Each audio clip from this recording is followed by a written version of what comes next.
My story starts the same way everyone's story has started. In a dark cave, everything covered in basalt and magma. Strange structures that have stood the test of time. But the most intriguing thing is the portal, which everyone has seemed to come out of, but no one remembers how they got here, or what life was like before the portal. And just like everyone else, I found myself at the portal, with no way to go except forward. But this whole place was weird. Why was I here? What was all of this? I could see the outside world from this cave, so I wasn't too far deep down, and this cave seemed to go up and up and up forever, and I had no idea what would be waiting for me on the outside. And before I knew it, I was at what looked to be like the top, and it was this very strange island surrounded by lava. At first it scared me. I had no idea where this would take me, but with no other choice, I took the leap. And I found myself on top of a tree in a birch forest with this robot named Greg. Now, for a while, he was telling me about some things like what he was, why he's here. He also told me that in order to speak with other people, I would have to fix the local radio tower. But as luck would have it, my game crashed as he was explaining it. So I would have to go out on a whim.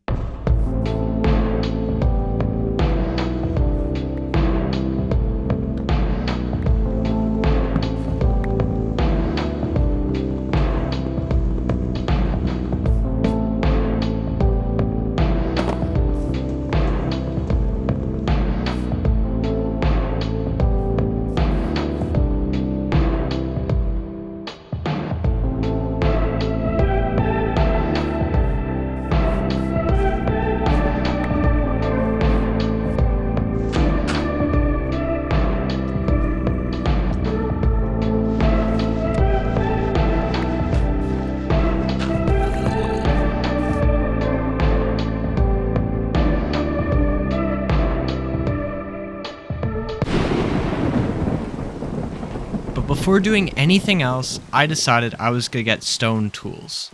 Now, you might have noticed that the terrain looks a little different than vanilla, and that's because we're using a mod called Terralith, which just adds a bunch of biomes and stuff.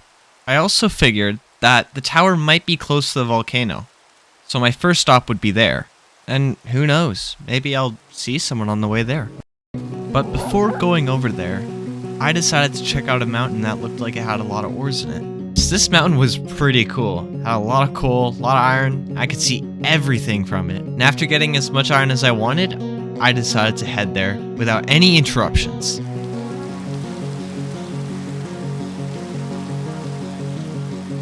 As I got closer to the top, I realized that the tower wasn't gonna be up here. I mean, sure, it could be close to here, but it wasn't gonna be on the volcano. So I gave up. I called a friend and he gave me the cords. But he also told me that I needed to craft this specific circuit thing. And all I needed for the circuit was copper and iron. I went to go find some copper, and I smelted it and made the circuit. And after smelting some iron and making some armor, all I had to do was go to the cords. And once I got there, I finally had my first human interaction of the video. Oh, I see you, I see you. Hi. I apparently left the dog here. Oh, wait, right. Oh, there is. Okay, I'm gonna put the circuit in. As soon as I got close to the cell tower, I was given this repair manual, which pretty much just told me the crafting recipe my friend already told me. And once I put the circuit in, I could join voice chats. Oh, it did! It worked! I had to... Now you can join group chats! Yay! Yay! After I unlocked the ability to speak with people, my friend decided that he would show me his base since this was my first time on the server. And his base was over 700 blocks away, so this is gonna be a journey. Now the first thing I noticed, which you've probably already seen in the background, is the capital, also known as Aphalcia. Now this place is the center of the entire world. you can see it from everywhere. So it's pretty important.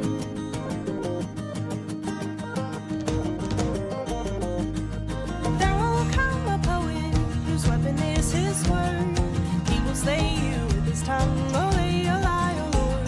Olay, olay, olay, O Lord. He will slay you with his tongue. Olay, olay, O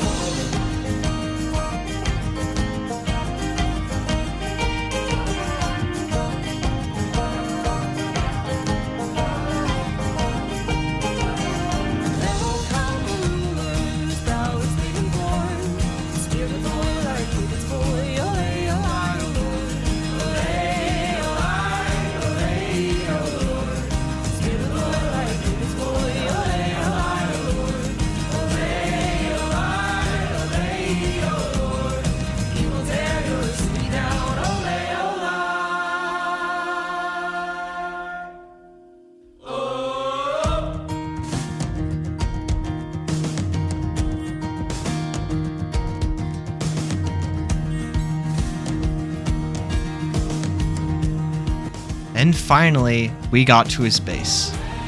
Now, they were starting to build a house, and they had a cute little campsite going, but this is really just the beginning. They also had a lot of pets. I mean a lot of pets.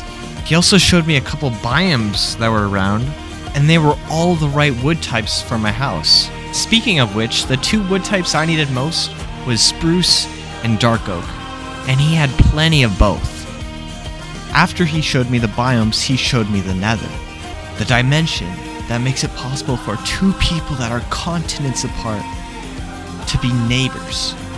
And it was already filled with so many portals, and it was very dangerous. So we decided to get out and finish with the tour. Once we got back to the portal and got back to the overworld, we said our goodbyes. And then I went back to those biomes he had behind his house to get some wood. First, I got spruce wood, as it is the main part of my house. I'll probably need a couple stacks of that. After that, I decided to go to the dark oak forest and get some of that, although I don't need it as much as I do spruce wood. But I purposely didn't grab all of the wood I needed for my house, because I was severely low geared. A chest plate and an iron axe is definitely not going to be enough to survive this harsh world. So after I grabbed about 3 stacks of both woods, I went to the azalea tree because I needed a lot of moss related items, as well as there being a guaranteed cave beneath here. But when I dug down, I found myself in spaghetti caves. And I was able to find a bunch of ores in these caves, but what I really wanted was the lush cave. And after traveling for what felt like half an hour, through miles and miles of spaghetti caves, I finally found one. But it was pretty small. And underneath it, it looked to be a cave that had the same stuff as the volcano. So I decided to explore it a little bit to see if I could find anything of interest. And I found a skull cave. Now, because of Terralith, these are much more common at these Y levels, so I knew this was going to happen. And the diamonds were very tempting. I could see them everywhere I look, but because of the dangers of the situation, I decided to get out of there before I accidentally spawned a warden. And after digging around for a bit, I found an even bigger lush cave, and it was absolutely massive, with exposed ores everywhere. And as soon as I saw the water pools, I decided I had to get an axolotl, and I decided to name it Clint. But something I wasn't anticipating is how dangerous this cave would be. I mean, there were monsters everywhere. They probably even outnumbered the ores. And after getting full iron armor, I decided to explore the cave a little bit, to get a little bit more iron. And I thought I was safe from these creepers because I had a shield and all this iron armor. And while I was in this cave, creepers would always spawn behind me. And I knew that one of these days... What? Where am I? What happened to the cave? Everything's just black. What the heck? Hello? Anybody? Who are you? Someone you should never know too much about. What does that mean? What happened after the creeper exploded? Did it crash the server? You seem to lack the ability to use logic to deduce all the possibilities to the answers of those questions, as well as surviving a simple creeper explosion. What are you talking about? I had my shield up in time. It appears you also neglect the delay that information has while traveling through fiber optic cables to get to Luke's PC, as well as being processed and sent back to the client side of the server. Huh? Ping, you idiot. And just like that, I was back. But what was that place? Who was that guy? Why didn't it show the normal death screen that usually happens in Minecraft? I had way more questions than I did answers. And I also had to worry about getting my stuff back from that cave. I also knew that I had to get back to that place somehow, hopefully without dying to a creeper explosion. But the only problem was, I was digging around in spaghetti caves, so I have no idea where my stuff is. I then got launched out of the volcano and spawned in an oak forest this time. Luckily, some friends saw my death message and offered to help out get my stuff back. So I told them my coordinates and they came to my location, and I flew away with them. Cause yes, people already have an elytra on this server.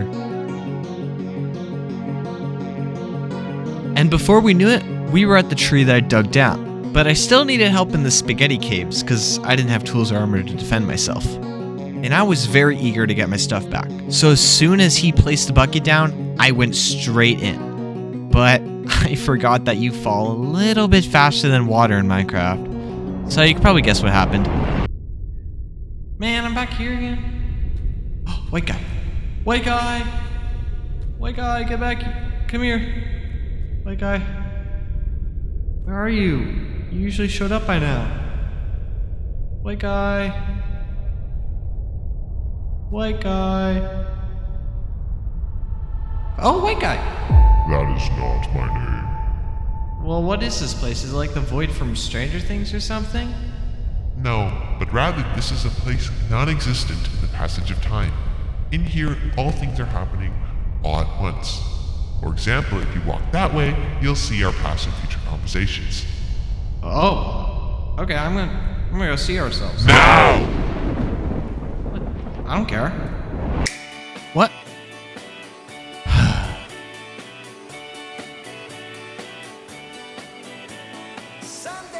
After that really embarrassing death, I thought there was no way that Roman was gonna save me, and yet he still did. So shout out to him. But we also learned something new about that void place, is that it isn't affected by time. So if we go there again, and we find a way to sneak around without the white guy knowing, we could probably see our past and future conversations, like he said. But I think that's easier said than done, because he seems like he owns the place, and it turns out I'd be meeting him again very soon.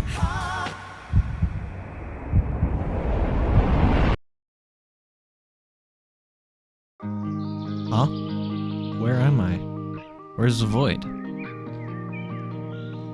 Nice house. Okay, maybe white guy's here? I know I died for sure. Wow. Hello, Silo. There you are. Where is this? What happened to the void?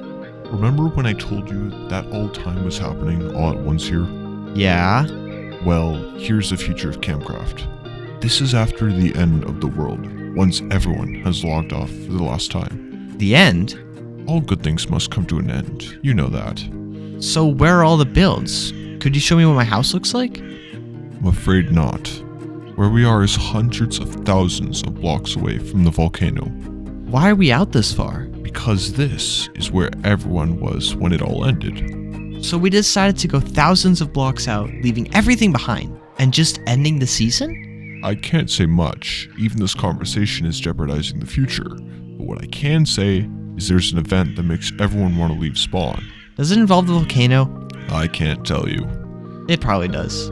Why would the builders put one there other than looking sick for the beginning of Season 3? Let me ask you this. What do you think the purpose of the void is, rather than just instantly respawning?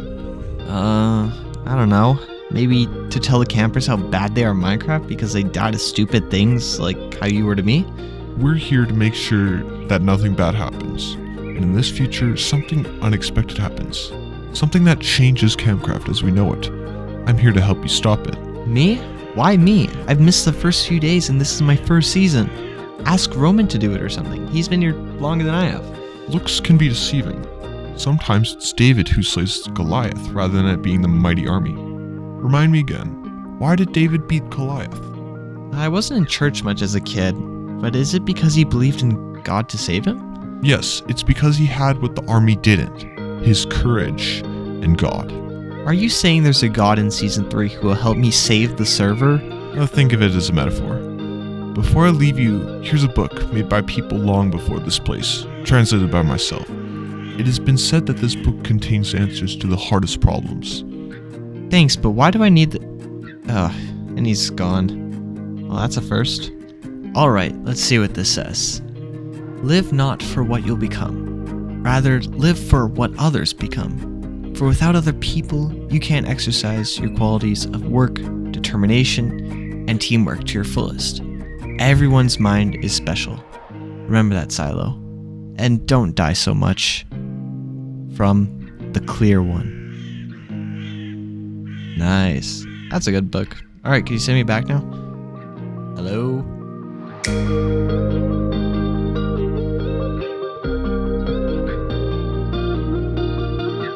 Oh, I'm back. And I'm on a tree this time. What the heck just happened? Why did that get so deep all of a sudden? I thought the void was just like a place people went to die. I guess it means something more than that then? Who knows what other crazy things are in this world? I can't even imagine. Anyways, after dying all those times, I definitely knew that Roman was not going to help me get my stuff. So I'd have to walk thousands of blocks just to get my stuff back. But at least there were some pretty nice views, so I'm not complaining. And I could give you another montage of me walking and put some nice music in the background. But I know that we all just want to see me get my stuff back, so I'll cut it a little bit short. And after I found my hole and my dead body, I used the compass to dig into the cave where my other dead body was, and I successfully found it. And with that, I can finally continue mining for the materials needed for my house that I want to build this whole episode. And after going down some more spaghetti caves, I finally dug down and found a massive cave with absolutely so many diamonds in it. Unfortunately, it was also a skulk cave, so I'd have to be really careful not to summon a warden. And while I'm mining all of these diamonds, let me tell you about the sponsor of today's video, the subscribe button. Guys, I am incredibly close to 1,000 subs, like less than 400 away. And if the motivation of seeing any of my new videos doesn't inspire you to hit that button, once I reach 1,000 subscribers, I will face reveal as well as eating pickled Pepsi, which is pretty much Pepsi and pickle juice mixed together, which I am not excited for. So if you don't want to miss out on what I look like and drinking that pickled Pepsi, make sure to subscribe. And with that, let's get back to mining a crap ton of diamonds. Another thing about this cave was it was the exact same cave that I was in before. You can actually see my pillar right there that I dug up with. And like the amount of diamonds here, I cannot overstate. It was crazy. But after getting about a stack of diamonds, I accidentally summoned the warden, which I knew was gonna happen, but at least I didn't fly too close to the sun.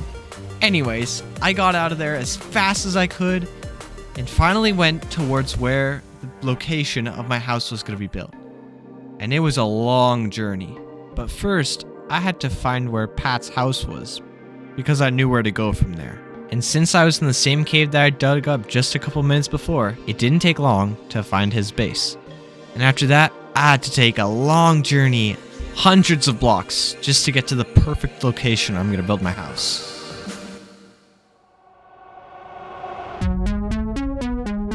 That is a deep cave.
after some traveling, I finally found the place where I was gonna build my house.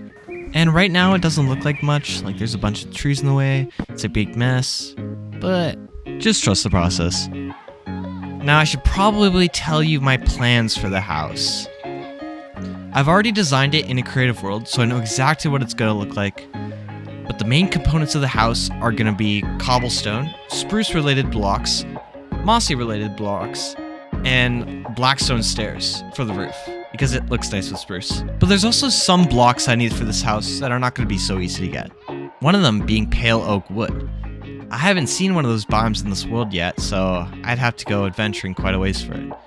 Another thing I need a lot of is a bunch of bookshelves, because I plan to have a maxed out enchanting table in the attic. And I plan to make it look really cool with a bunch of different decorations. But I wasn't going to worry about that right now.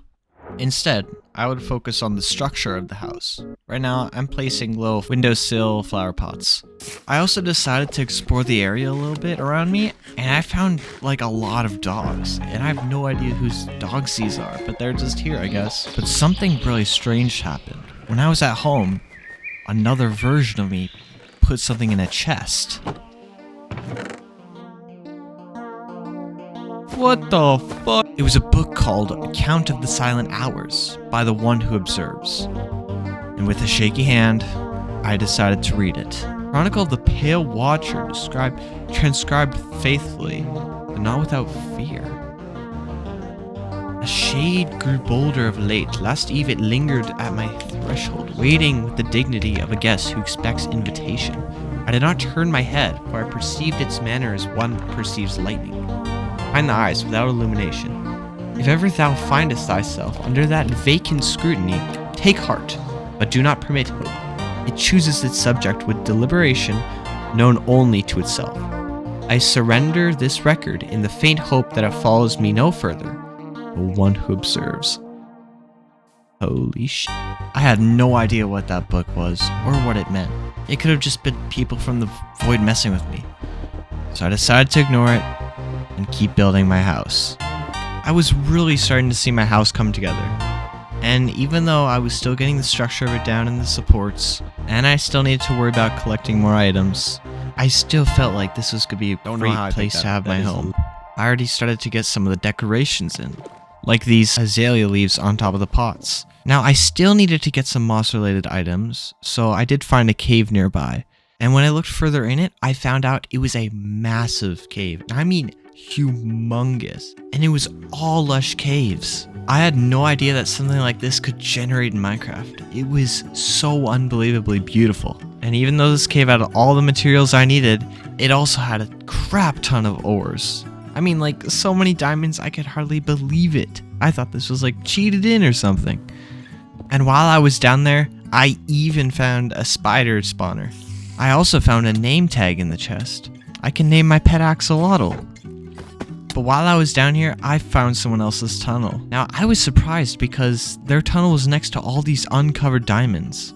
So I knew something was up here. And when I got to the tunnel, I found this. It was some sort of destroyed and abandoned structure. Maybe like an underground house? Now, I lost the recording to this, but I remember having a pretty big reaction to this. Like I just won the lottery or something. Anyways, after that, I quickly got out of there because I got all the materials I needed, and I decided to continue building my house. Now, the only things I was missing was pale oak wood and a lot of leather for making bookshelves. And as luck would have it, I had a visitor. Now, in real life, they go by Hockley, but I'm pretty sure they're called something else in lore, and I kind of forget. My bad. But anyways, we had a nice talk about how my house was going, like, what it was gonna look like. And I was telling Hockley that, like, I still needed to find pale oak wood for some pieces in the house. And they said that they could give me some. So that was pretty nice of them. And I was really dreading going around and finding a pale oak forest, so thank you, Hockley.